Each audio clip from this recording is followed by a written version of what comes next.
신화시대부터 매 200년마다 아테나 여신과 지하왕 하데스가 전투를 벌였고 그 전투의 시간이 다시 다가오고 있다. 그 시간이 다가오고 있다. 세상이 혼돈에 빠질 때 아테나 여신의 희망 전사들이 나타날 것이다. 그들은 별자리들을 대표하며 항상 목숨을 걸고 싸운다. 18세기 유럽에서 우리는 알론이라는 소년을 만난다. 그가 길을 걷다가 두 젊은 남자가 개를 괴롭히는 것을 보고 구해주러 간다. 이 두 남자는 그 개가 자신들이 먹을 음식을 먹었기 때문에 사기 위해 노력했어요. 알론은 소중한 잉크병을 꺼내 교환하기로 하고 그들은 동의합니다. 잉크병을 팔면 꽤 많은 돈을 받을 수 있다는 걸 알지만 그들이 그걸 가져가기 전에 알론의 친구인 템마라는 젊은 남자가 뛰쳐나와 두 남자의 입에 발차기를 하며 잉크병을 친구를 위해 되찾습니다. 알론은 템맥에 그만두라고 합니다. 두 남자에게는 각자의 사연이 있고 알론은 갈등을 싫어하고 평화만 원합니다. 두 남자는 두 사람이 고아원에서 온 고아라는 사실을 깨닫고 성격이 이렇게 정반대인 두 사람이 친구가 될 수 있다는 것에 놀랍니다. 알론은 다시 여신의 그림을 그리기 위해 나아갑니다. 그림을 그리는 동안 알론의 선생님이 숲 예배당의 사제를 데려옵니다. 이 사람이 알론의 그림에 끌려왔습니다. 알론은 숲 예배당에 성 미카엘의 그림이 있다는 것을 알고 있습니다. 그 그림은 아직 대중에게 공개된 적이 없습니다. 그 그림을 본 모든 죄인은 회개하게 될 것입니다. 알론은 그 그림을 보고 싶어 하여 교회에서 명성을 얻으려고 노력합니다. 사제는 알론이 그림에 눈을 그리지 않은 이유를 궁금해합니다. 알론은 적절한 빨간색 색조를 찾지 못했기 때문이라고 답합니다. 사제는 그를 북쪽 산으로 안내하며 거기에는 꽃들이 피어 있다고 말합니다. 그 꽃들은 북쪽 산에서 착색된 것들입니다. 천사들의 부러진 날개의 피와 그 색깔이 진정한 색깔이다. 알론은 개와 함께 산을 오른다. 개가 갑자기 몇 번 짖고 앞서 달려가서 알론이 따라가게 한다. 그들은 모두 사제가 언급한 장소에 도착한다. 이 장소에는 많은 꽃들이 있고 진정한 색깔로 가득 차 있지만 이 빨강은 여전히 알론이 찾는 색깔이 아니다. 하지만 이미 여기까지 왔으니 알론은 풍경을 그리기로 결정한다. 동물들이 그 주변으로 모여들지만 갑자기 모두 일어나 달아나 무언가 무서운 것을 감지한다. 소녀가 나타나 자신을 판도라라고 소개한다. 그녀는 오랜 시간 동안 알론을 찾아 그녀의 왕을 되찾으려고 해요. 이를 위해서 그녀는 가장 순수한 마음을 가진 사람, 알론의 몸이 필요해요. 그리고 그녀가 알론의 입술에 자신의 입을 대자 반지가 나타납니다. 그녀는 무릎을 꿇고 알론을 지하세계의 왕 하데스라고 부릅니다. 지하세계의 유령들이 인간 세상으로 밀려 들어오고 그것들은 아테나의 전사와 마주치게 되면 불행하게도 그들을 한 방에 쓰러뜨립니다. 용의 숨결을 내뿜는 주먹으로 말이죠. 그는 천칭자리의 전사이자 도코입니다. 그는 이들의 집합이 하데스가 부활했다는 것을 알고 있습니다. 도코는 하데스의 위치를 알고 싶어 하지만 그들은 충성스럽고 왕을 배신하지 않을 것이다. 그들의 왕, 알론은 나중에 집에서 깨어난다. 템마는 불안함을 느끼고 산으로 올라가 알론이 의식이 없는 것을 발견하고 그를 데려온다. 알론은 판도라가 준 목걸이를 떨어뜨리고 갑자기 몸을 던져 템마가 만지지 못하게 한다. 갑자기 템마는 강의 물이 마을을 범람할 것이라는 소식을 듣고 도시의 문이 닫히고 사람들이 그들을 물에 휩쓸리도록 버려두었다고 한다.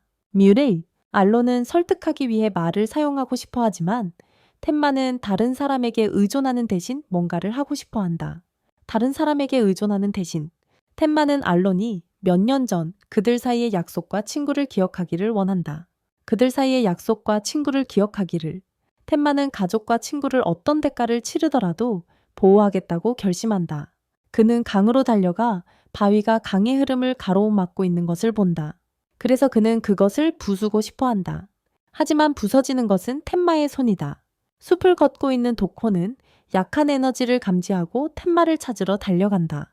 무력감 속에서 템마는 알론과 아이들을 생각하고 그의 내면의 힘을 느낀다. 폭발하며 강해지고 그가 거대한 바위를 부수고 강을 정상으로 되돌리는데 도움을 줍니다. 정상으로 도코는 템마를 데리러 급히 내려가 그의 놀라운 힘을 인정합니다. 그 후 도코는 템맥의 아테나의 전사가 될 것을 초대합니다. 돌아가는 길에 템마는 알론에게 그림을 그리게 하려고 앉습니다. 그리고 도코와 함께 떠납니다. 알론은 텐마의 눈과 같은 색을 찾고 싶지만 아직 충분한 기술이 없습니다. 그래서 알론은 텐마가 떠나는 것이 좋다고 생각하고 텐마가 돌아오면 기술이 향상되어 그림을 완성할 것이라고 말합니다. 그 후 텐마는 독고를 만나러 갑니다. 그는 알론을 보고 잠시 놀라지만 텐마와 함께 떠납니다. 아테나의 성소에는 12명의 전사가 다스리는 12개의 별자리 집이 있다. 이들은 그 별자리들을 대표하며 아테나가 자주 내려오는 홀도 있다. 감독하기 위해서 방금 전 텐마는 훈련을 마쳤고 갑자기 한 무리가 그를 찾으러 온다. 앞에 있는 젊은이가 텐맥에 잠깐 시합할래? 라고 묻고 텐마는 즉시 수락한다. 뒤에 있는 사람들은 그가 텐마와 엮이지 말아야 한다고 생각하지만 이 젊은이는 위대한 다도가 누구도도 두려워하지 않았다고 믿는다. 텐마는 다도에 대해 들었고 그가 오만하고 폭력적인 사람이라고 생각한다. 그 두 젊은이는 서로를 향해 달려가며 끊임없이 타격을 주고받는다. 그러나 다도가 피하며 텐맥의 주먹을 날린다. 텐마는 패배에 실망하고 다도는 그를 조롱하며 고향으로 돌아가야 한다고 말한다. 고향으로 돌아가라고. 화가 난 그는 바위를 주먹으로 치지만 바위를 깨지 않고 손만 다친다. 도코가 돌아와서 텐마가 몇 달 동안 여기 있었지만 별로 성과를 내지 못한 것을 본다. 많은 성과를 내지 못한 것을? 텐마는 왜 예전에는 바위를 부술 수 있었지만 지금은 못하는지 이해하지 못한다. 그래서 도코는 그가 아직 힘의 원리를 이해하지 못하고 있다고 설명한다. 그 후 그는 텐마가 이해할 수 있도록 원제에 대한 물리학 지식을 설명하고 텐마의 훈련을 지켜보기 위해 여기 잠시 머물겠다고 말한다. 텐마는 우연히 익숙한 인물을 감지하고 그녀를 잡으려고 달려간다. 그는 그 소녀와 그녀의 팔찌를 알아보고 그녀는 그의 그리고 알론의 어린 시절 친구인 사샤이다. 그녀는 텐마가 자신을 소개하고 그에게 꽃 화환을 보여줄 때까지 텐마를 알아보지 못한다. 그는 그녀가 분명히 입양되었는데 왜 여기에 있는지 모르겠다. 갑자기 괴물이 나타나서 사샤를 노리는데 천마가 대신 맞아야 해. 그는 괴물이 계속해서 사샤를 겨냥하는 동안 기둥에 묶인다. 텐마는 탈출하기 위해 힘을 쓴다. 그는 땅을 움푼 주먹으로 돌진하지만 괴물은 제때 피하고 다시 그를 묶어버리며 충격을 주어 쓰러뜨린다. 괴물은 그 후 사샤 앞에서 텐마를 계속 때리지만 사샤는 갑자기 자신의 힘을 풀어 괴물에게 텐마를 놓아줄 것을 요구한다. 괴물은 그녀가 누구인지 깨닫고 일이 쉬워지지만 그가 무언가를 하기 전에 그를 처치한 것은 황소자리 성인신이다. 그에 따르면 사샤는 이제 여신 아테나이다. 2년이 지났다. 텐마는 이제 더 큰 상대와 싸우고 있다. 모두가 그가 패배했다고 생각할 때 그는 일어나서 주먹을 날린다. 상대를 바위로 만든다. 바위가 떨어지고 텐마는 주먹으로 바위를 부수려고 달려간다. 다토는 그가 성공한 것 같다고 보고 텐마는 이제 공식적으로 승인받아 성자라는 칭호와 자신의 갑옷을 받게 된다. 고이사제는 귀신들이 곳곳에서 퍼져나가기 시작하여 상황이 매우 급박하다고 알린다. 성자라는 칭호를 받은 텐마는 세상을 지키고 여신 아테나를 보호하기 위해 이 귀신들을 제거할 의무가 있다. 텐마는 이제 일과를 마쳤고 혼이 그림을 그리는 것을 마쳤기를 바란다. 하지만 혼은 이제 그의 그림이 우울한 색채로 가득 차 있는 것을 본다. 그가 그리는 모든 것이 죽어가는 것처럼 보인다. 판도라가 나타나 그가 다른 사람들을 구하는 방법이 그림이 아니라 죽음을 통해서라고 제안합니다. 그녀는 그에게 그렇게 하라고 합니다. 그녀는 얼론을 숲속의 대성당으로 데려가 그가 보고 싶어 했던 회개의 그림이 위치한 곳입니다. 그래서 그녀는 그가 그것을 실현하도록 도와줄 것입니다. 그는 대성당이 열려 있고 이전의 목사가 그를 기다리고 있음을 알아차립니다. 여기서요?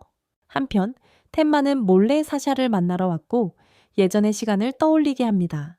그들은 모두 유령들이 고향으로 다가오고 있다는 것을 알고 있기 때문에 고향과 아론의 괜찮기를 바라며 곧 행동해야 합니다. 이때 알론은 목사가 인간이 아님을 깨닫는다. 그는 그림을 보러 달려가지만 그것은 저승의 왕 하데스의 그림이다. 하지만 그 모습은 알론과 매우 닮았다. 목사는 그를 안으로 데려가고 그는 집에 있는 아이들이 모두 죽어 있는 것을 본다. 왜냐하면 그는 며칠 전에 그들을 그렸기 때문이다. 목사와 판도라는 알론을 세뇌하기 시작하며 죽음이 가장 공정한 것이라고 제안한다. 아이들이 더 나은 곳으로 간다고 말한다. 알론은 죽음이 구원이라고 생각하기 시작하고 이 순간 달이 사라지며 저승의 왕 하데스가 깨어났음을 알린다. 그때 성전사들 무리가 어떤 문제를 해결하기 위해 파견되었다. 하데스의 하수인들, 그들은 고의로 한 명을 놓아주어 그들을 그들의 은신처로 따라가게 했지만 은신처에 들어갔을 때 오히려 그들이 함정에 빠졌다. 그러고 나서 얼마 지나지 않아 그룹에서 3명만 돌아와 보고했다. 그들은 유령들이 숲의 성당에 모이고 있다고 알렸다.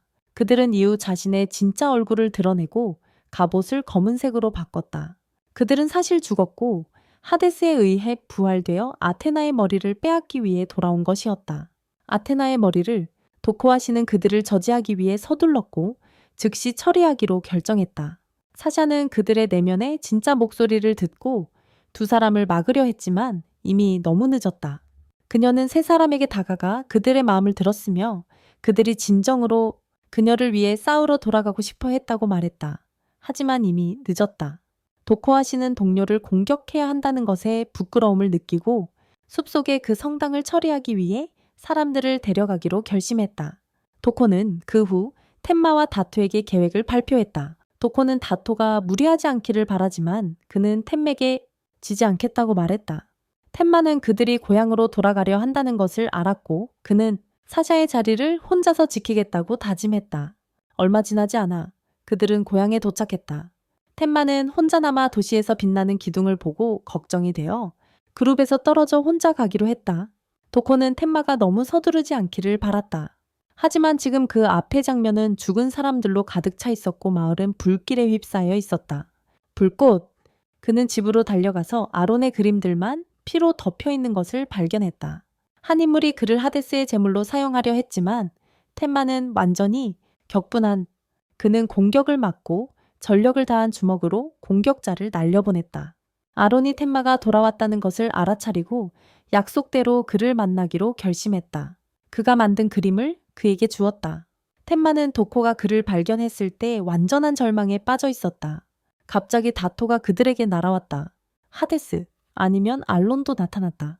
텐마는 그의 마음씨 좋은 친구가 이렇게 잔인한 집단 학살자가 되는 것을 믿을 수 없었다. 그는 세 사람이 함께 있었던 때와 사샤가 그들에게 작별 인사로 꽃 화환을 주었던 때를 기억했다. 텐마는 알론에게 설명을 필요로 했지만 알론은 텐마가 여전히 변하지 않았다고만 보았다. 텐마는 성인으로 돌아왔고 알론은 화가가 되어 많은 사람들을 구했다. 하지만 과거의 알론의 그림은 아직 완성되지 않았다.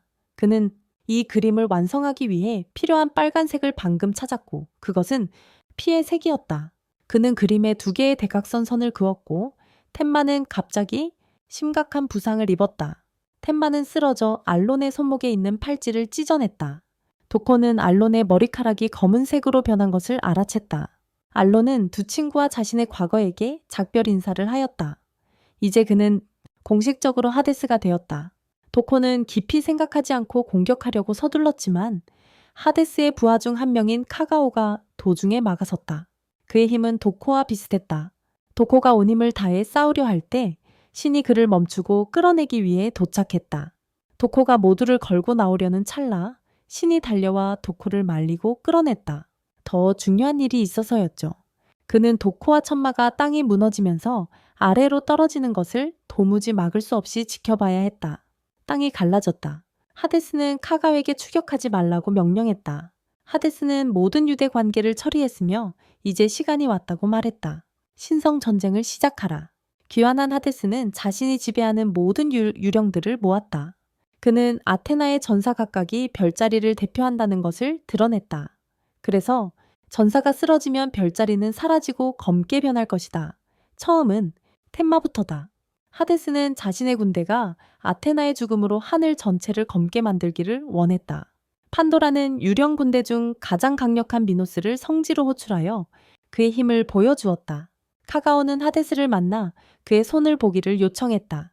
하데스의 손에 도코가 입힌 상처를 보고 카가오는 분노했다. 도코와의 결판을 짓기로 다짐했다. 그는 밖으로 나가 미노스가 이미 성스러운 땅으로 떠났다는 것을 보았다. 그래서 그도 떠났다. 다도는 이제 잔해 속에서 깨어나 텐마가 옆에 있는 것을 발견했다. 우연히 지나가던 신비로운 소녀는 생존자를 발견하고 놀랐다. 사샤는 이때 완전히 타락한 알로니 텐마의 머리를 손에 쥐고 있는 꿈을 꾸었다. 그녀는 너무 충격을 받아 깨어났다. 신과 도코는 여기로 돌아와 보고했다. 마을 전체가 파괴되었다는 소식을 듣고 아테나는 알론의 충격을 받았다. 하데스에게 사로잡혔고 텐마는 죽었다. 하지만 그녀는 감정을 드러낼 수 없었다. 그녀는 두 사람 모두 빨리 편안히 쉬기를 원했다. 하데스의 공격에 맞서기 위해 군대를 준비해야 했다. 다켄누 사샤는 강해 보이려 애쓰고 있었다. 그 사이 다도는 잔해 속에서 텐마를 끌어내려고 했다. 그때 그 소녀가 나타났고 다도는 공격하려고 돌진했지만 머리를 잡히고 땅에 내리쳐졌다. 그녀는 텐마를 데려가고 그가 너무 늦기 전에 구하러 왔다고 밝혔다. 그는 아직 완전히 죽지 않았기 때문이다. 그녀는 자신을 리카라고 소개하며 전사라고 말했습니다. 그리고 그녀는 두 사람을 모두 지하로 데려가 부족의 거처로 안내했습니다. 다도는 그녀를 따라갔지만 그녀가 성자처럼 강하다는 점에서 전혀 신뢰하지 않았습니다.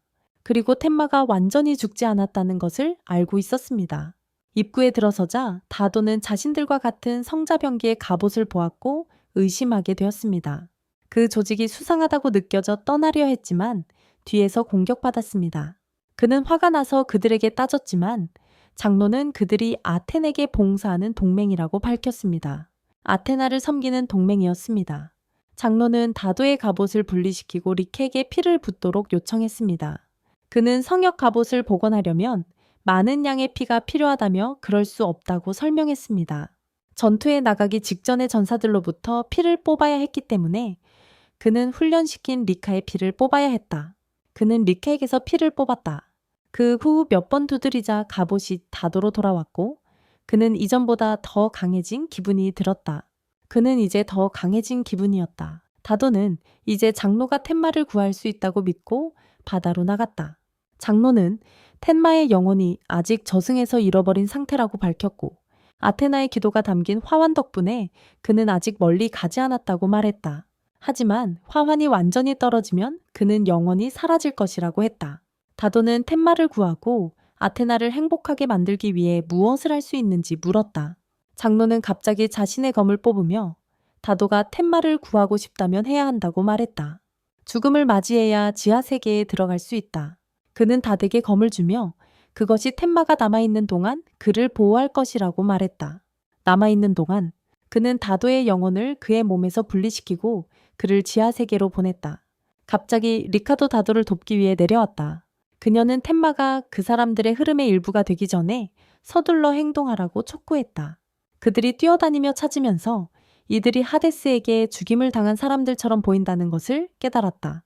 이전에 텐마는 깨어나 자신이 묶여있음을 발견했다. 어둠의 악마가 다가와 그가 인간 세계와의 경계에 있다고 말했다. 그리고 저승, 악마는 하데스가 지금까지 그를 지켜준 것에 대해 꽤 자비로웠다고 말했다. 텐마는 저항했지만 반격당했고 그로 인해 다도의 측이 경고를 받았다. 악마는 가장 강력한 미노스가 성소에 보내졌다고 밝혔다.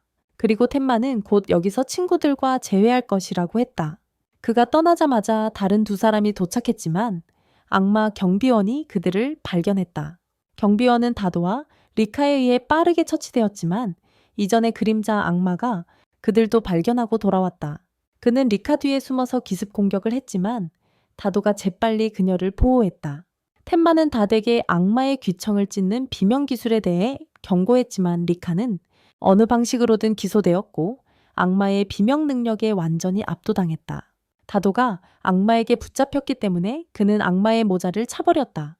화가 난 악마는 자신의 비명을 사용해 다도를 날려보냈다. 하지만 이제 텐마는 탈출했다. 그는 그림자 악마에게 직접 돌진하여 힘을 집중시키고 주먹으로 내리찍었다. 그 결과 악마의 갑옷이 깨졌다. 텐마를 구하러 왔지만 오히려 다도 자신이 상처를 입은 것이 좀 신경 쓰였다. 그는 지금까지 살아남을 수 있었던 이유를 텐맥에 설명했다. 텐마는 성지를 보호하기 위해 가능한 한 빨리 다시 살아나고 싶어 했다. 하지만 리카는 아직 여기서 할 일이 남아있고 이것이 운명을 결정할 수 있다고 말했다. 성소의 전투 결과다. 판도라가 이제 그들의 그림자 악마 중 하나가 패배했다는 소식을 전하러 왔다. 그 전에 이 악마는 텐마의 영혼을 거기서 찾았다고 보고했다. 하데스는 매우 놀라지만 판도라는 여전히 하데스 때문에 실수일 수 있다고 생각한다. 그가 직접 텐마의 생명을 빼앗았으니 그가 여전히 살아있을 리가 없었다. 텐마와 다도는 지금 자주 다투고 있다. 다도는 그가 텐마를 구하러 내려온 이유가 아테나를 기쁘게 하기 위해서였다고 주장한다. 리카는 두 사람이 싸우는 것을 멈추고 빨리 가장 깊은 부분으로 가라고 원한다. 지하세계를 먼저 파악한 후에 계획을 세우자. 하데스는 아테나가 텐마가 아직 살아있는 데에 무언가를 했을 것이라고 알고 있다. 하지만 판도라가 그에게 걱정하지 말라고 확신시킨다. 미노스가 반드시 성소 전체를 쓸어버릴 것이다. 별자리가 점점 더 검게 변해가고 있다. 매일 미노스는 이제 끊임없이 성전사들을 묶기 위해 밧줄을 던지고 있다. 그는 그들을 모두 꼭두각시처럼 다루고 몸이 비틀리고 부서질 때까지 당긴다. 그들은 그 후 나아가 장미밭을 발견한다. 두 바보가 들어갔다가 출혈로 죽는다. 한 악마가 이곳은 악마의 장미라고 밝히고 그 냄새만 맡아도 죽을 수 있다고 한다. 이 영역의 창시자는 골드샤인 알바입니다. 그는 이것이 악마 장미라고 인정하며 들어오고 싶다면 들어오라고 도전합니다. 죽거나 돌아가라는 말을 합니다. 알바가 독의 영향을 받지 않고 서 있는 것을 이용해 몇몇 악마들이 돌진하지만 알바가 던지는 장미에 맞아 장미지대에 바로 떨어집니다. 장미지대에 파란 갑옷을 입은 악마는 미노스에게 알바가 이런 꽃들처럼 위험하니 조심하라고 경고합니다. 아름답지만 매우 위험해. 신호는 알바가 저쪽에서 잘 방어하고 있다는 걸 알아차리고 그들도 방어를 강화해야 한다고 생각합니다. 안쪽도요? 알바가 혼자서 모든 것을 처리할 수 있을지 확신하지 못하고 있다. 신은 알바의 사원에 악마의 장미 정원이 있다는 과거의 소문을 드러내고 알바와 그의 병사들이 장미의 독에 적응해야 했다고 말한다. 알바는 이 독을 완벽하게 익혀서 그의 피가 악마의 장미의 독이 되었다. 이 때문에 잘생긴 외모에도 불구하고 누구도 그에게 가까이 다가갈 수 없다. 밖에서 알바는 미노스에게 내려와 싸우자고 도전한다. 파란 갑옷을 입은 악마가 자발적으로 그와 맞서겠다고 나서며 악마의 장미독에 면역이 있다고 주장한다. 하지만 그의 힘은 알바에게 해를 끼칠 만큼 충분하지 않다.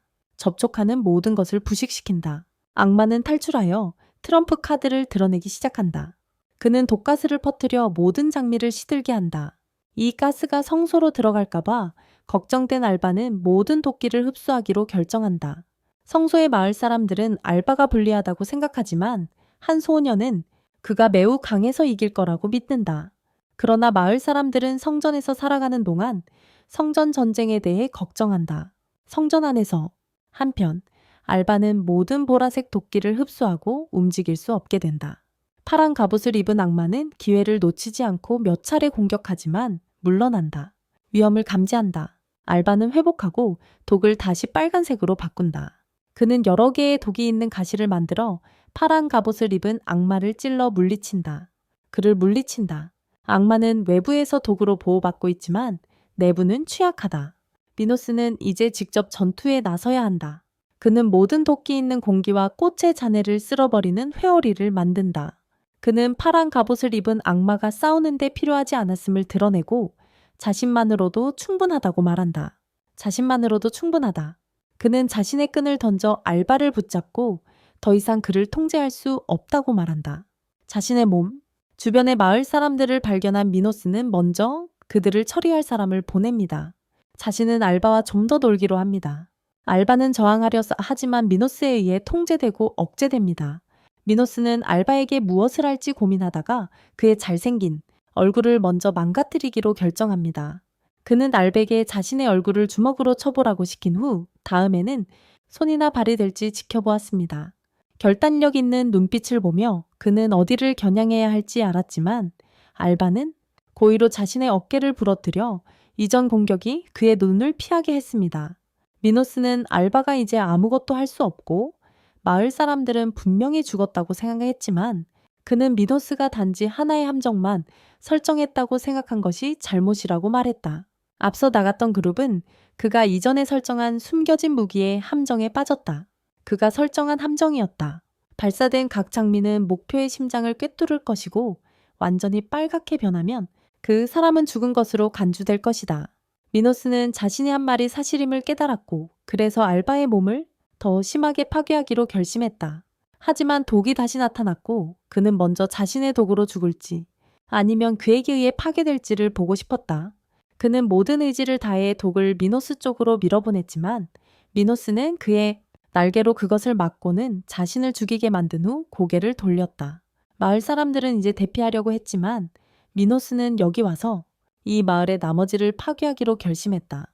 알바를 믿었던 작은 소녀는 아버지를 찾으려 했지만 그녀의 아버지는 바위에 깔려 죽었다. 아버지는 그녀에게 성소로 도망가라고 하며 자신은 여기서 죽겠다고 했다. 그 소녀는 알바가 여전히 안전하다고 믿으며 도망쳤다. 예전 비 오는 날 집으로 걸어가던 중 알바가 그녀에게 자신의 망토를 주었었다. 자신을 감추고 가까이 오지 말라고 말했다.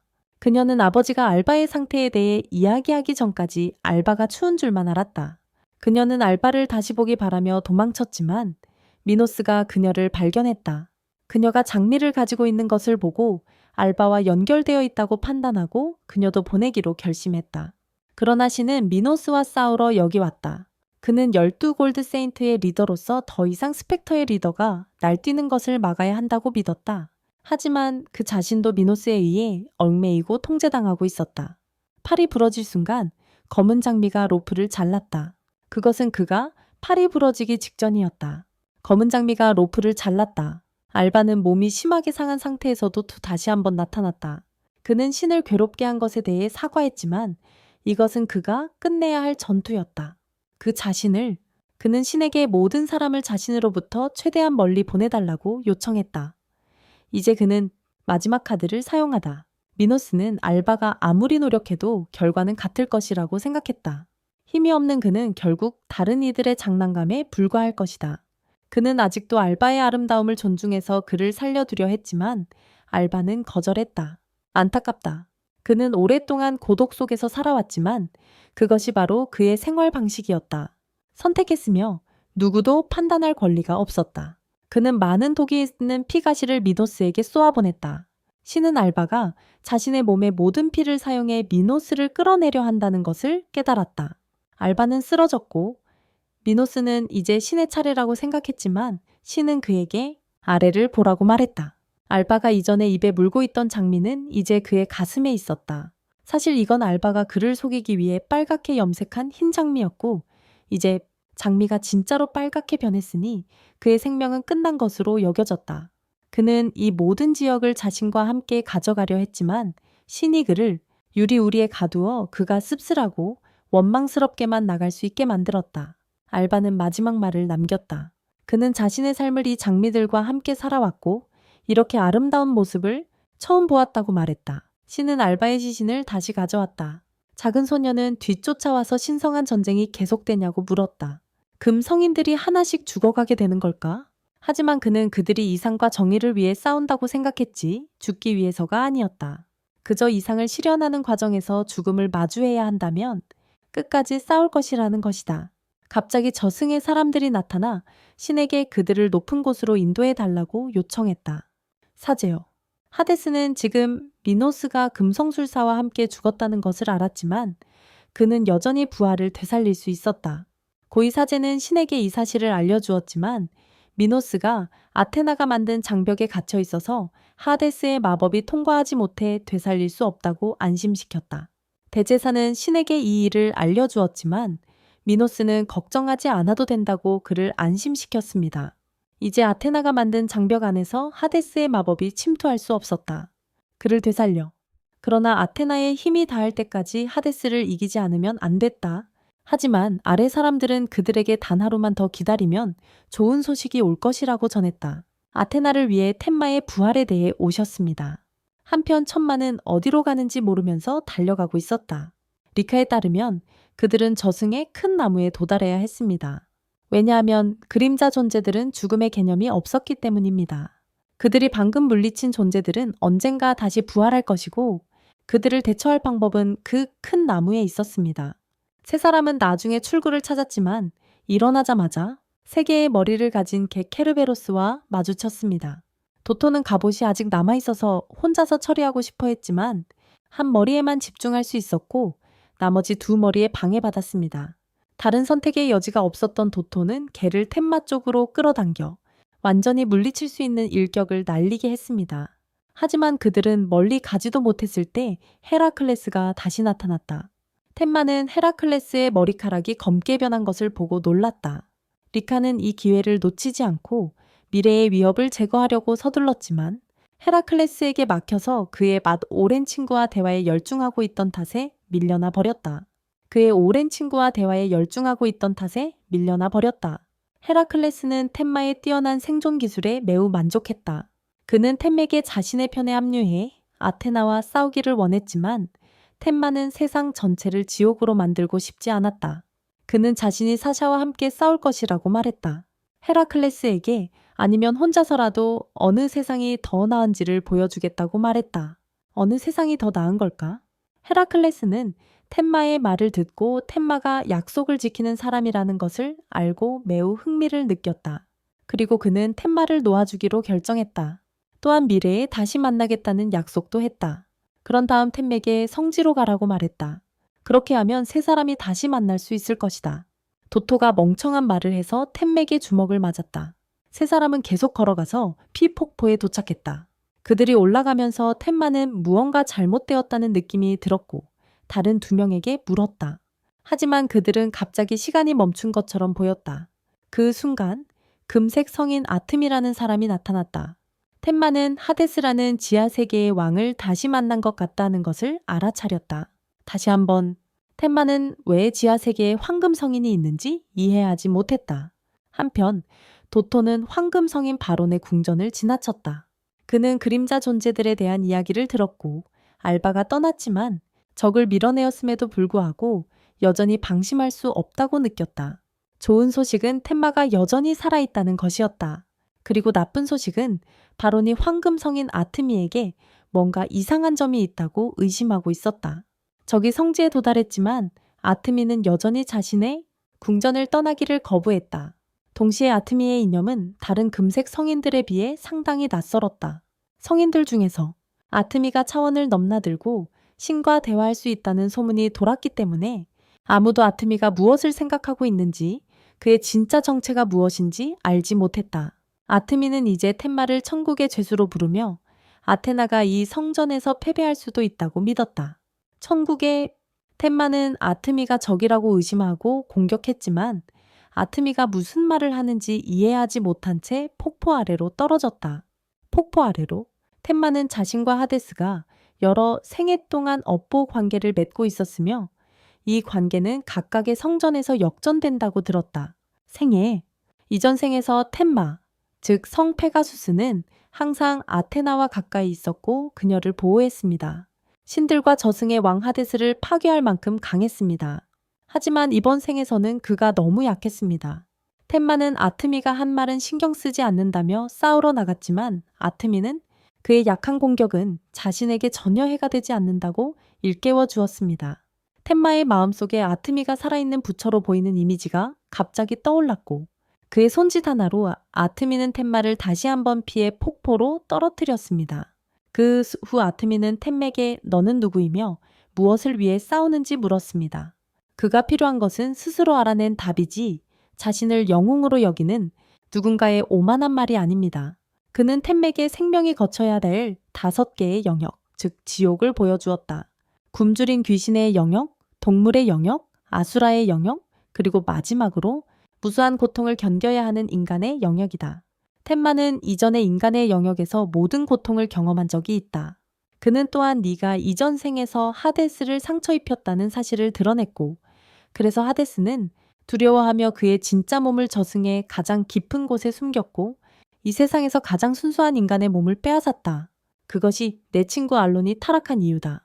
템마는 이를 듣고 알론이 하데스가 된 것이 자신 때문이라고 생각했지만 이제는 더 이상 신경 쓰지 않게 되었다. 하지만 그는 싸울 이유를 찾았습니다. 그것은 그의 두 친구 사샤와 알론을 위해서입니다. 어떤 시대이든 그는 상관하지 않습니다. 그는 공격하기 위해 앞으로 나아가지만 아트미에게 밀려납니다. 아트미는 당신이 싸우는 이유를 이해하였지만 당신의 힘은 여전히 너무 약합니다. 그는 명상을 멈추고 일어나서 가장 강력한 기술인 우주의 비밀을 펼치기로 결심했습니다. 텐마는 방역하거나 움직일 수 없는 공간에 갇혀 있습니다.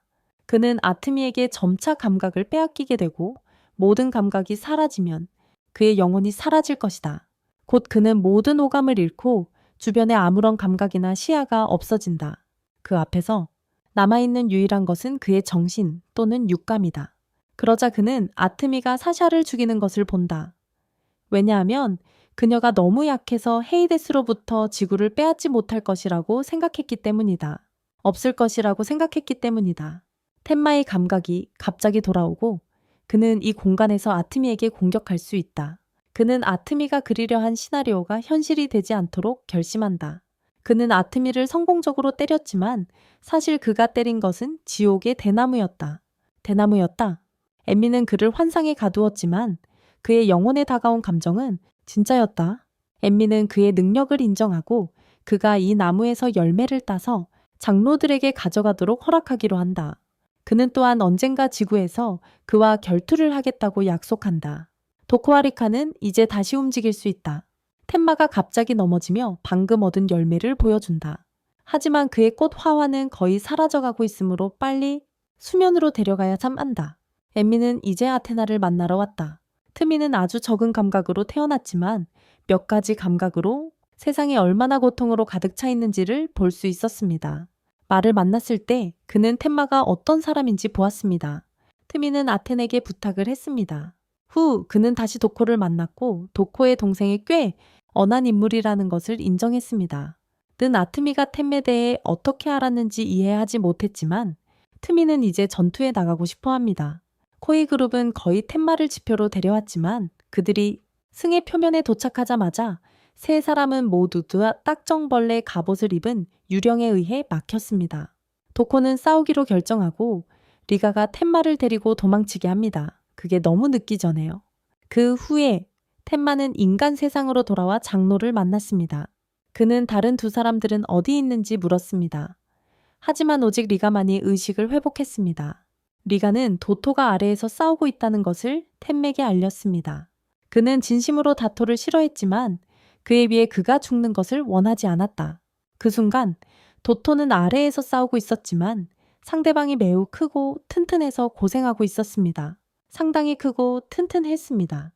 그는 그림자 유령에게 붙잡혔고 둘은 동시에 서로의 얼굴을 때렸습니다. 즉시 갑자기 도토가 들고 있던 검이 빛나기 시작하여 그를 바로 이동시켰습니다. 은세계로 돌아왔다. 그러나 그들이 도착하자마자 노이는 그림자, 령들이 빠르게 그들을 쫓아왔다고 알렸다.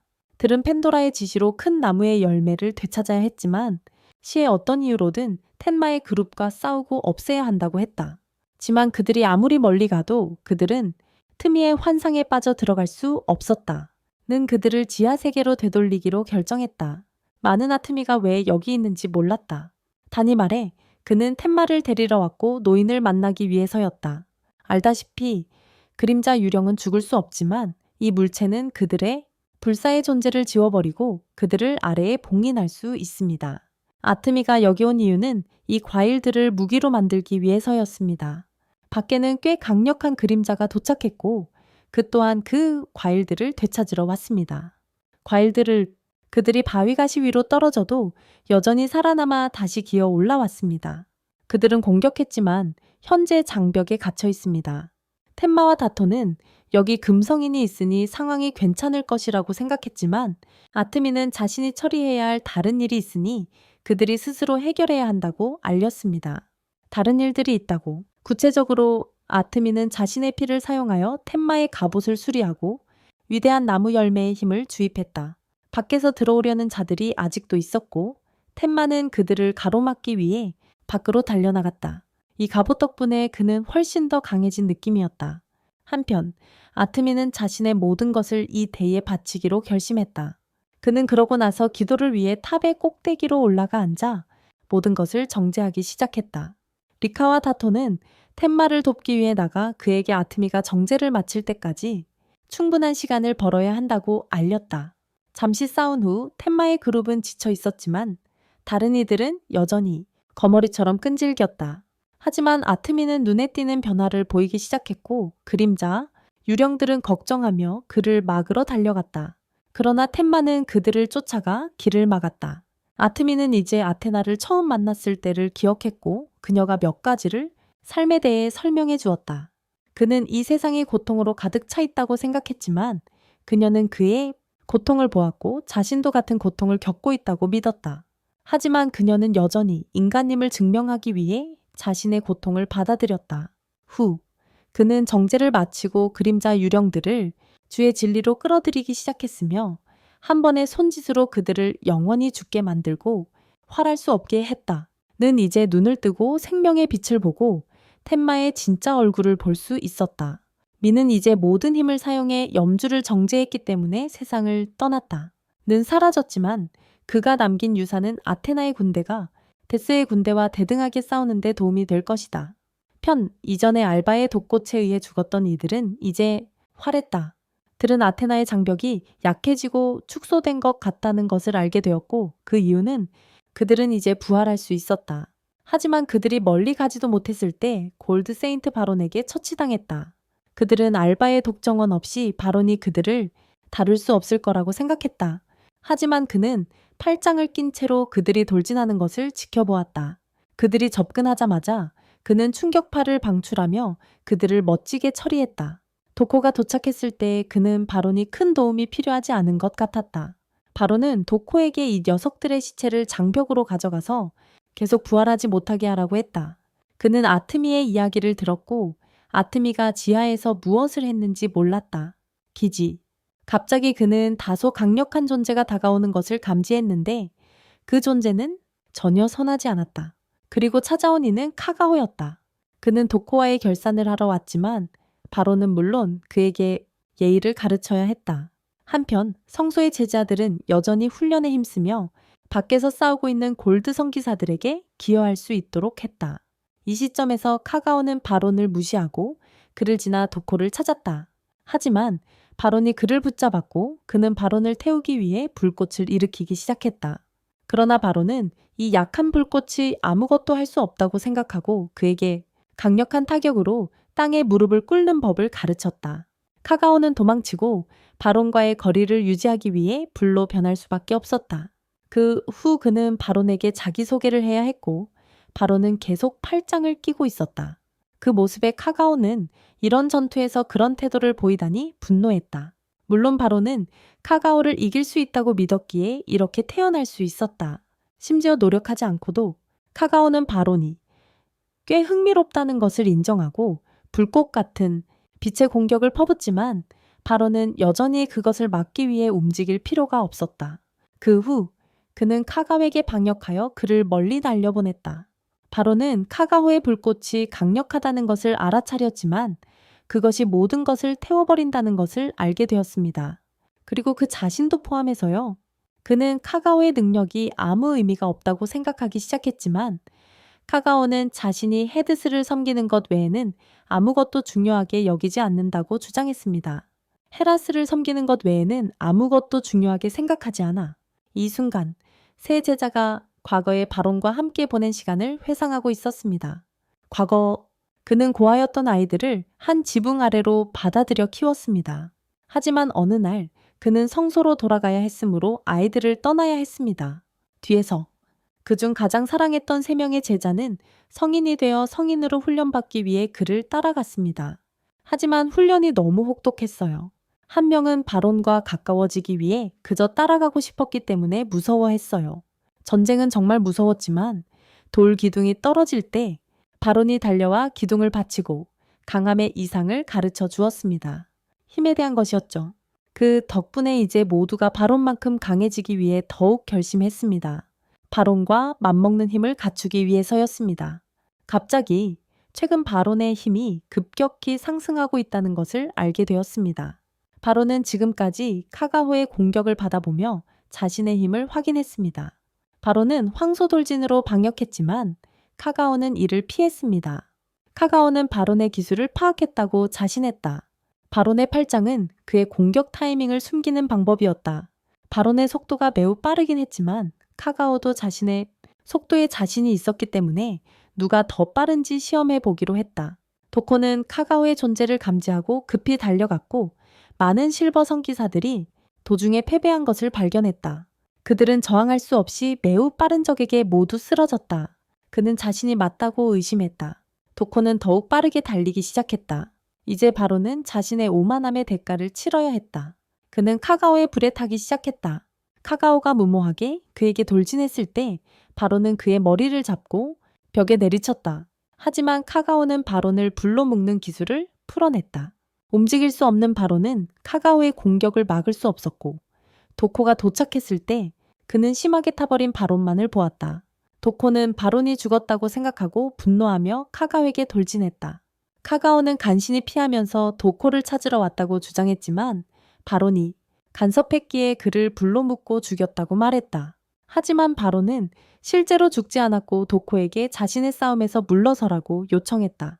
그는 골드 성기사의 전투는 1대1이어야만 한다고 믿었고 이 불에 쉽게 타지 않을 것이라고 생각했다. 바로 그때 바론의 세 제자가 도착했다. 그들 중 누구도 바론이 죽기를 원하지 않았다. 이 모습은 잠시 카가오에게 그의 형을 떠올리게 했다. 한 제자가 바론의 모자를 주어서 그에게 돌려주었다. 그들은 바론이 미래의 전투에서 이끌 수 있도록 더 강해지고 싶었다. 그래서 이번에는 반드시 살아남아야 했다. 바론은 다시 전투로 돌아갔고 카가오는 바론이 더 이상 서 있을 수 없을 때까지 멈추지 않기로 결심했다. 그런 다음 그는 공격을 시작하여 큰 불기둥을 만들었다. 그 안에 3개의 폭발빛 굴을 추가하여 바론을 압도하려 했다. 바론은 이 열기를 견디고 나서 땅을 부수는 공격을 퍼부었다. 전체 땅이 갑자기 깨지면서 가가호가 자리를 잃고 바위에 깔려 압사당했다. 그는 이후에 일어설 수 있었지만 한쪽 날개를 잃었다. 그는 바론에게 기회가 있었음에도 불구하고 제대로 해치지 않았다며 의문을 제기했고 바론은 가가오의 본성이 여전히 선하다고 답했다. 가가오는 완전히 스펙터의 편은 아니었지만 이상적인 주인을 찾고 있었다. 영웅을 찾고 있었다. 그는 성인이나 유령이 자신에게 아무런 의미가 없다고 믿었다. 그는 스스로 섬기고 싶은 대상을 선택했다. 그런 다음 그는 등을 돌리고 떠났다. 바론은 이제 누울 수 있었지만 심하게 맞은 상태였다. 바론은 오랜만에 모든 힘을 쏟았기 때문에 여전히 미소 지을 수 있었다. 바론은 그 후 그를 매우 놀라게 한 대주교에게 보고했다. 그만큼 강한 사람이 이렇게 맞았다는 사실에 그는 장벽이 점차 줄어들고 있으며 그림자가 서서히 부활하고 있다고 보고했다. 부활하고 있다는 사실을 그들은 아테나가 완전히 무너져 내리기 전에 이를 해결할 방법을 찾아야 했다. 바로 이때 시시포스라는 금색 성기사가 도착했다. 그는 아테나도 한계에 가까워지고 있으며 이 장벽을 유지하는 임무에서 그녀를 조속히 해방시켜야 한다고 알렸다. 시시포스는 현재 2명의 금색 성기사가 떠났고 1명은 심각한 부상을 입은 상태임을 알아챘다. 그러나 바로는 여전히 싸울 수 있다고 생각했기에 시시포스는 그를 가볍게 쳤고 바론이 생각보다 더 심각하게 다쳤다는 것을 알게 되었다. 바론은 시시포스가 아테나를 가장 아끼는 사람이라는 것을 알고 있었다. 그는 아테나가 이곳에 오고 나서부터 아테나와 가까이 지냈고 그녀를 가장 아끼는 사람도 그였다. 아테나는 그녀의 2 친구들로부터 멀어졌다. 이제 그는 아테나를 여기 데려오고 홀로 하데스가 되는 것이 올바른 결정이었는지 궁금해했다. 하지만 이 순간 에너지의 기둥이 내려왔다. 아테나의 장벽이 무너졌고 하데스가 직접 여기 나타났다. 사샤는 홀로 다시 만난 것에 매우 충격을 받았지만 그는 이제 하데스라고 주장했다. 하데스는 무자비하게 아테나의 신전을 파괴했다. 모두는 하데스가 감히 여기 침입한 것에 화가 났고 게다가 그는 혼자 그들에게 도전하듯이 나타났다. 도코와 션은 하데스가 텐마의 고향을 파괴한 날에 대한 증오를 여전히 품고 있었다. 하지만 하데스는 아테나와의 재회를 방해하는 누구도 좋아하지 않았기 때문에 션과 도코를 무력화하는 기술을 사용했다. 바론과 시시포스도 예외가 아니었다. 하데스는 아테나에게 다가가 더 이상 그녀의 형제가 아니라고 주장했다. 하지만 이제 그는 하데스였고 사샤 안에 있는 아테나의 이전, 생애의 기억을 불러일으키려고 했다. 시시포스는 일어나기 위해 애써야 했다. 바로는 시시포스를 존경해야 했다. 왜냐하면 그는 스스로 일어설 수 없었지만 시시포스는 여전히 일어설 수 있었기 때문이다. 하지만 결과는 하데스에 의해 더욱 강하게 눌려지고 있었다. 시시포스는 다시 일어나 활을 겨누며 하데스를 조준해했다. 그는 시시포스가 5년 전에 아테나를 데려간 사람임을 깨달았다. 그는 그때 자신이 아테나를 보호하기 위해 한 일이라고 믿었지만 가끔 그렇게 한 것이 잘못이라고 생각했다. 그는 하데스를 향해 화살을 쏘았지만 화살은 튕겨져 돌아갔고 그는 떠났다. 아테나는 극도로 화가 났고 이것이 바로 사데스가 원했던 것이었다. 그러나 이 순간 템마가 텔레포트를 통해 도착하여 다시 재회했다. 그는 로사리를 꺼내어 곧 죽을 영혼들을 모두 봉인했다. 부활했다. 하데스는 그를 보지 못한 짧은 시간 동안 놀랐다. 그는 자신의 군대에 맞설 무기를 얻었기 때문이다. 템마는 지금까지 싸워온 이유가 두 친구의 곁에 남겠다는 약속 때문이라고 믿었다. 친한 친구와 대치하기 위해서가 아니었다. 그는 하데스에게 그가 고향을 망친 방식으로 사샤를 공격할 마음이 정말 있는지 물었다. 그는 하데스가 침묵하는 동안 템마는 하데스를 향해 달려오는 개를 보았다. 그 개는 전에 그가 구한 개였고 갑자기 케르베로스가 되었다. 하데스는 지금은 신성한 전쟁이기 때문에 상황이 다르다고 주장했다. 템마는 사샤를 케르베로스에게서 떼어내야 했다. 하데스는 그림자를 봉긴하는 데 도움을 줄 수 있어 좋다고 생각했다. 그의 임무는 성인부터 그림자까지 모든 생물에게 죽음과 구원을 가져오는 것이었다. 템마는 묵주를 잡고 케르베로스의 입을 가격하기 위해 달려갔고 그 후 하데스에게로 곧바로 달려가 지하 세계에서 맺은 약속을 이행했다. 하지만 하데스는 쉽게 템마를 무력화시키고 그가 더 이상 예전처럼 빛나지 않는다고 주장했다. 그 후 그는 템에게 칼을 찌르려 할 때 갑자기 마법 형상이 나타났다. 하데스는 갑자기 힘을 잃었고 부적에 둘러싸였다. 대주교가 나타나서 확실히 하데스가 아직 그를 기억하고 있을 거라고 말했습니다. 그는 대주교가 이전 성전 전쟁의 생존자 중 한 명이라는 것을 알아차렸습니다.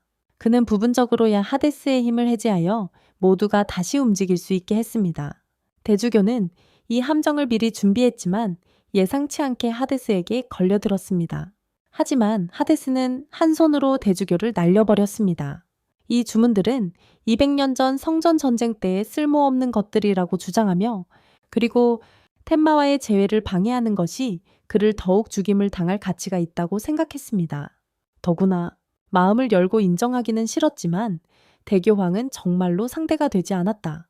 그의 말에 그는 그 후 사샤에게 자신의 힘을 사용하고 성 전체를 탑으로 텔레포트하도록 신호를 보냈다.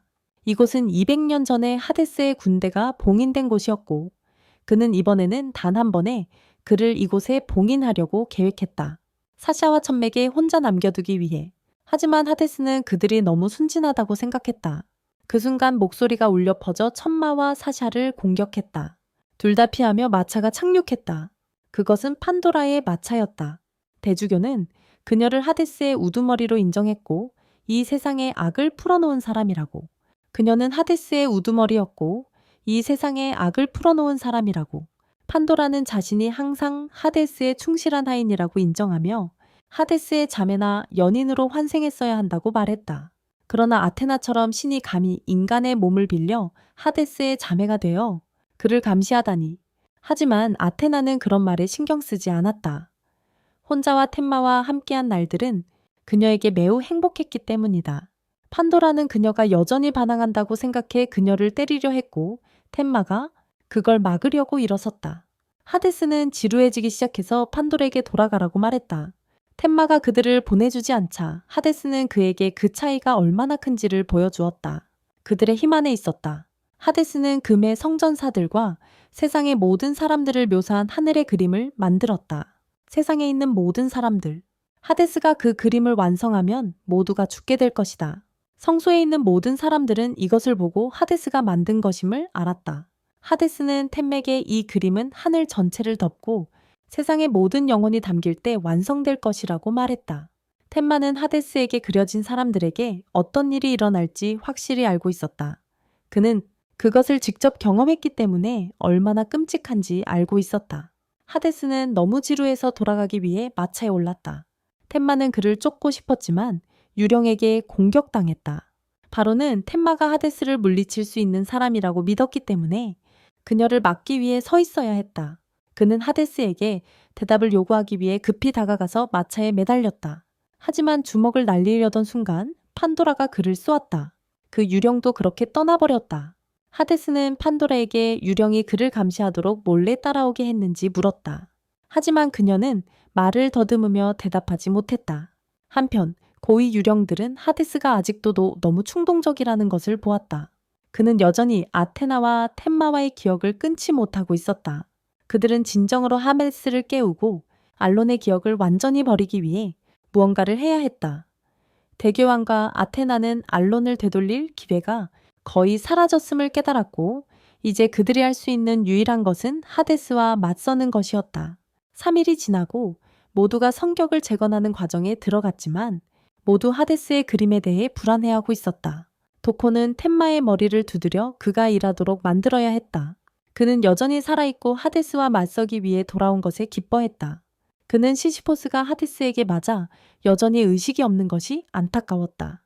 대교황에 따르면 하데스는 인간의 영혼에 직접적으로 피해를 줄 수 있었다. 그래서 시시포스는 여전히 의식이 없었고 다시 깨우기 어려울 수 있었다. 템마는 이제 알론에 대한 미련이 없었다. 왜냐하면 알론이 의식을 유지했다면 이런 잔인한 일을 하지 않았을 것이기 때문이다. 도코는 또한 하데스를 가능한 빨리 물리치라고 조언했다. 왜냐하면 하데스는 지금 세계에 심각한 위협이 되었기 때문이다. 그러나 그들은 여전히 알론을 되찾을 수 있기를 바랐다. 왜냐하면 시시포스와 아테나가 그와 하데스가 어떤 종류의 연결고리가 있다고 믿었기 때문이다.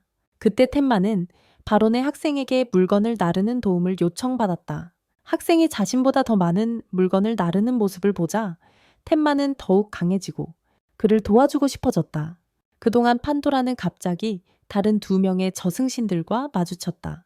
그들은 판도라가 하데스를 다루는데 너무 느리다고 믿었고 그녀가 일을 제대로 하지 않는다면 그들이 하데스가 그림을 완성하는 데 집중할 수 있도록 도와줄 것이라고 제안했다. 판도라의 임무는 하데스를 방해하는 것을 제거하는 것이었다. 그녀는 결국 결단을 내리기로 했다. 그녀는 다른 별자리의 방으로 가서 2명의 암살자를 소환했다. 그들의 목표는 템마였다. 그들은 템마가 반응할 시간도 없이 빠르게 행동할 것이라고 믿었다. 판도라는 하데스가 짐에서 벗어날 수 있도록 도와주기로 결심했고 그녀의 마음도 더 이상 불안해하지 않아도 된다. 바로는 아테나의 궁전에 예를 표하기 위해 와인 한 잔과 함께 갔다. 술이었다. 바로는 한때 아테네에게 의심을 품었던 것을 사과하고 싶었지만 이제는 아테나가 목숨을 걸고 만든 수호사도로 모든 귀천을 봉인하겠다고 맹세했다. 그녀가 목숨을 바쳐 만든 수호사도로 말이다. 술이었다. 떠날 때 바로는 주변에 많은 박쥐들을 발견했다. 그런 다음 천마와 그의 제자들이 함께 연습하는 것을 보았고 그래서 그는 천마를 돕기 위해 함께 연습하기로 결정했다. 참가하기로 했다. 그는 천마가 최선을 다해 공격할 수 있도록 가만히 서 있었지만 천마가 온 힘을 다해 공격해도 바론을 가격하려 하대지만 그는 그를 움직일 수 없었고 대신 바론에게 튕겨져 나갔다. 그들은 저녁까지 연습했지만 바론의 학생들이 갑자기 잠에 빠졌다. 저항할 수 없어서. 아직 훈련 중이던 템마도 박쥐 소리를 듣고 잠에 빠졌다. 바론도 예외는 아니었다. 이 순간을 이용해 2 암살자가 템마를 죽이기 위해 몰래 들어갔다. 하지만 그들이 행동하기 전에 바론이 그들을 멈추라고 말했다. 그는 박쥐 소리를 듣지 않기 위해 자신의 청력을 파괴하고 한 암살자의 가면을 부수는 공격을 시작했다. 그러나 박쥐 조종사가 도착해 바론의 옆구리를 찔렀다. 2 사람은 바론에 맞서 팀을 이루기로 결정했다. 그들은 원래 템마와의 문제를 해결하고 싶었지만 금성인을 쓰러뜨리는 것이 더 좋을 것이라고 생각했다. 그들은 계속해서 공격하여 바론의 옛 상처를 다시 열리게 했다. 주먹으로 막고 있던 바론은 한 사람의 목을 잡고 그를 땅에 내리쳤다. 다른 한 명은 죽음의 사자를 소환하기로 결심했고 바론이 그 노래를 들을 수 있든 없든 그의 심장을 멈추게 할 것이라고 믿었다. 바론은 그 후 쓰러졌고 다른 암살자는 자신이 작업을 마쳤다고 생각했다. 그래서 그는 템에게로 시선을 돌렸다. 하지만 바론은 아직 조금의 의식이 남아 있었다. 그는 자신의 제자들과 템마가 계속 살아 성장하기를 바랐다. 그는 복면 암살자의 머리를 잡아당기며 자신의 궁극적인 기술을 발동했다. 결국 한 명의 약한 암살자만 살아남았고 템마를 처리하여 공을 차지할 계획을 세웠다. 하지만 카가오가 도착하여 이 약한 암살자를 저지했다. 카가오는 하데스가 누구도 텐마의 생명을 빼앗기기를 원하지 않을 것이라고 믿었기 때문에 텐마를 살아있게 두고 암살을 명령한 자를 질문할 것이라고 생각했다. 판도라와 이 암살의 목적을 듣고 나서 다른 암살자가 카가오를 설득해 텐마와 함께 암살하고 명성을 나누자고 했지만 카가오는 즉시 그를 제거했다. 텐마가 깨어났을 때 바론이 죽었다는 것을 알았다. 카가오는 텐마가 너무 약해서 바론이 죽었다고 알려주며 판도라가 바론을 암살하라고 명령했고 바론은 텐마를 보호하다가 죽었다고 말했다. 텐마가 더 알고 싶다면 더 강해져서 스스로 알아내야 한다. 그리고 카가오는 빚을 갚았다고 생각하며 돌아섰다. 바론의 제자들도 깨어나서 슬픔을 멈출 수 없었다. 텐마는 이 모든 것이 그의 잘못이기도 해서 후회할 수밖에 없었다. 다음 날 텐마는 바론이 자신을 보호하다 죽었다는 이야기를 들었다. 텐마는 이곳을 떠나기로 결심했다. 그 이유는 부분적으로 죄책감 때문이었고 부분적으로는 다른 사람이 자신 때문에 죽기를 원하지 않아서였다.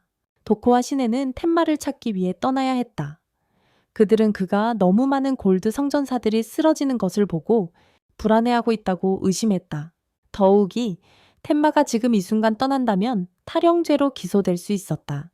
한편 바론의 두 제자는 그의 무덤을 방문했다. 그 소녀는 재능 부족으로 성전사가 되는 것을 포기할지도 모른다고 생각했다. 하지만 그녀는 전쟁을 돕기 위해 보조원으로 뒤로 물러서게 될 것입니다. 그녀는 친구가 곧 바론의 금색 천을 계승하고 발전하기를 바랐습니다. 텐마가 지나가다 둘을 보았고 그것은 그의 죄책감을 더욱 증폭시켰습니다. 갑자기 다른 금색 성인이 그에게 다가와 도코와 신이 그를 찾고 있다는 소식을 전했습니다. 급하게 텐마는 자신이 현재 판도레에 의해 사냥당하는 표적이 되었다고 믿었고 만약 그가 머문다면 바론처럼 더 많은 사람들이 죽을 것입니다. 하지만 금색 성인은 웃으며 바론이 죽은 이유는 그가 약해서라고 말했습니다. 이것은 전쟁이고 죽음은 피할 수 없는 것입니다. 더욱이 텐마 같은 청동 성인은 성전의 전쟁을 막을 수 없습니다. 직설적으로 말하자면 텐마는 너무 약해서 도망치고 있었다. 텐마가 도망칠 의도가 있었다면 금성자는 그를 처형할 것이다. 하지만 그는 텐마를 죽일 의도가 없었다. 왜냐하면 그가 아직 유용했기 때문이다. 그래서 그는 그를 감금하고 필요할 때 풀어줄 것이다. 텐마는 몸부림치며 감옥에서 탈출하려 했지만 헛수고였다. 그의 갑옷은 빼앗겼고 그는 이제 무엇을 하려는지 알 수 없었다. 그는 아트미와 바론이 자신의 현재 상태를 보면 얼마나 부끄러울지를 알고 있었다. 그들은 자신을 희생하고 그를 신뢰했지만 그는 가치 있는 일을 하나도 할 수 없었다. 그들은 자신을 희생하고 그를 신뢰했지만 그는 가치 있는 일을 하나도 할 수 없었다. 그렇지만 그는 아무것도 할 수 없었다. 그동안 판도라는 그녀의 암살 계획이 실패했음을 깨달았다.